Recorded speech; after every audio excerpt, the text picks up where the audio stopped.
नमस्कार दोस्तों, welcome back to absolute met.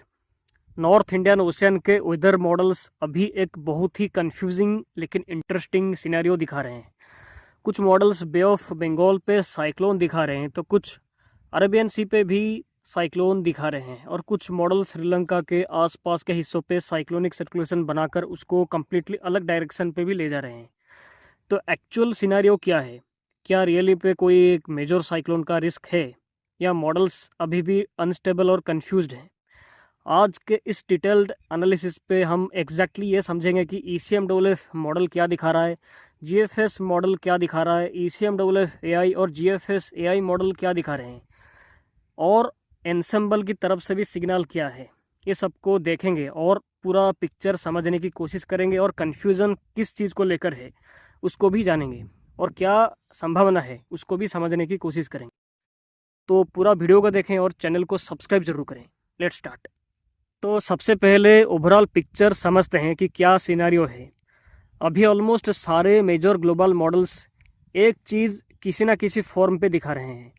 Sri Lanka के पास पे या उसके आसपास के हिस्सों पे अगले हफ्ते एक साइक्लोनिक सर्कुलेशन या लो प्रेशर का डेवलपमेंट का संभावना कई सारे मॉडल्स लगातार दिखा रहे हैं।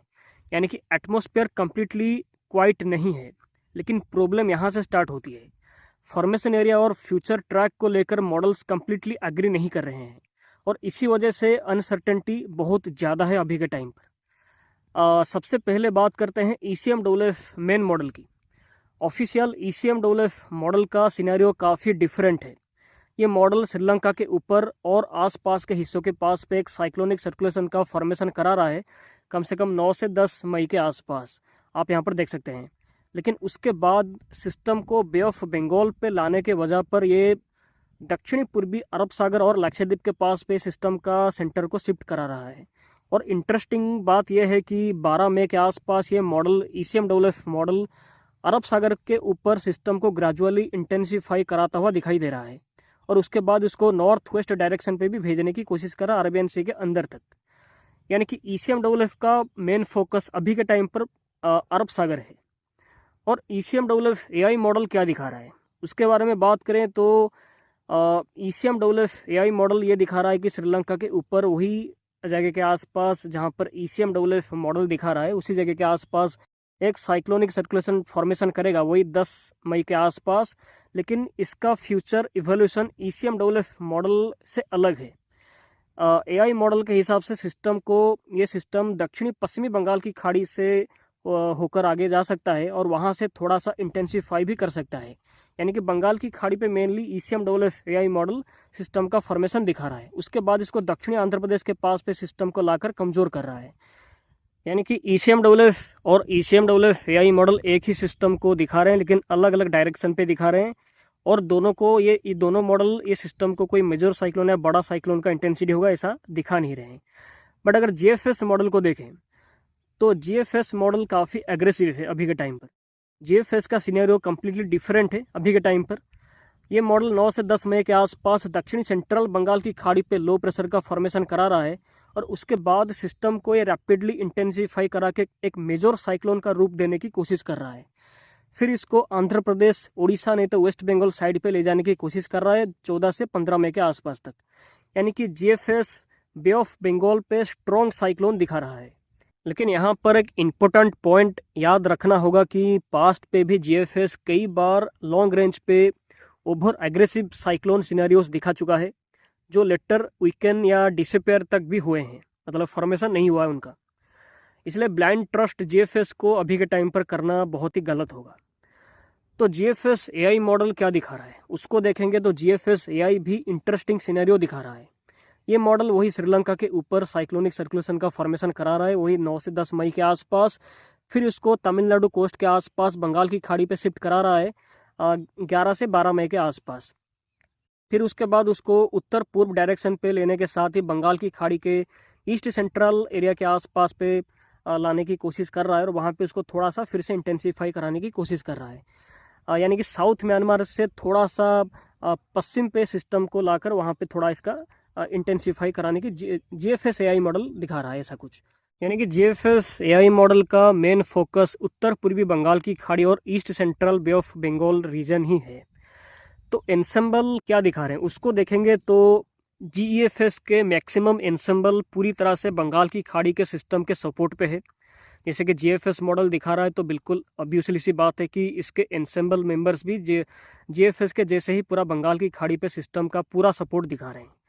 तो वहीं पर अगर ईपीएस यानी कि ईसीएमडब्ल्यूएफ का एंसेंबल को देखेंगे तो ये अरब सागर पर बंगाल की खाड़ी के कंपैरिजन पे ज़्यादा सपोर्ट दिखा रहा है अभी के टाइम पर।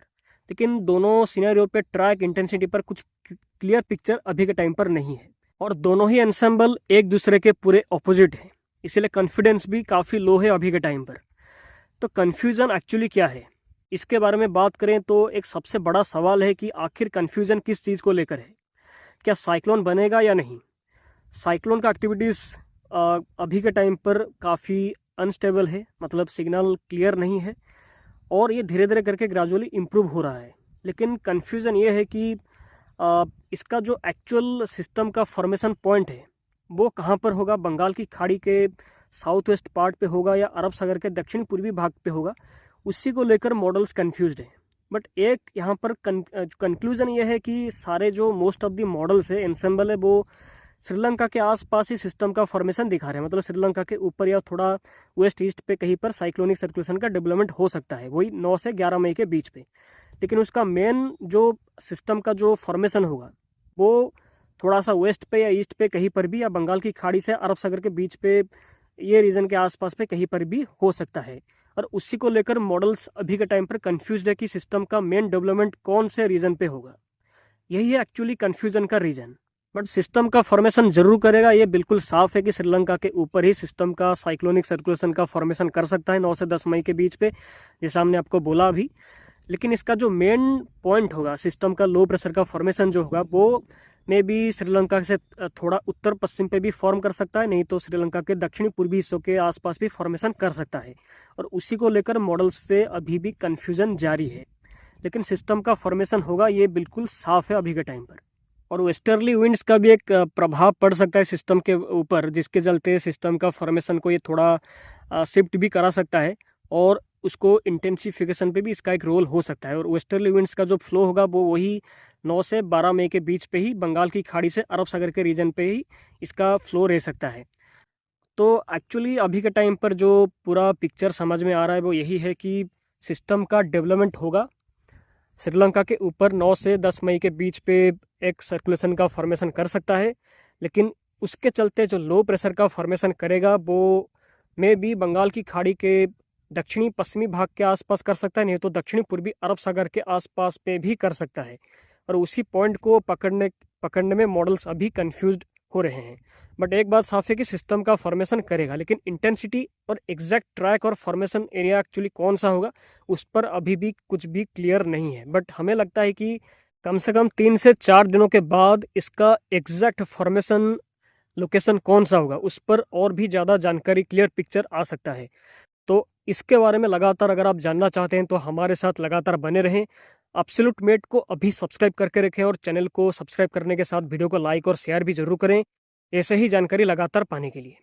तो दोस्तों उम्मीद है आपको ये वीडियो से काफ़ी कुछ चीज़ें पता चला होगा, कन्फ्यूज़न आपको भी क्लियर हुआ होगा सिस्टम को लेकर। तो ऐसे ही जानकारी लगातार पाने के लिए हमारे साथ जुड़े रहें। तो आप सभी का दिन शुभ हो, धन्यवाद। फिर मिलते हैं अगले वीडियो पे, बाय।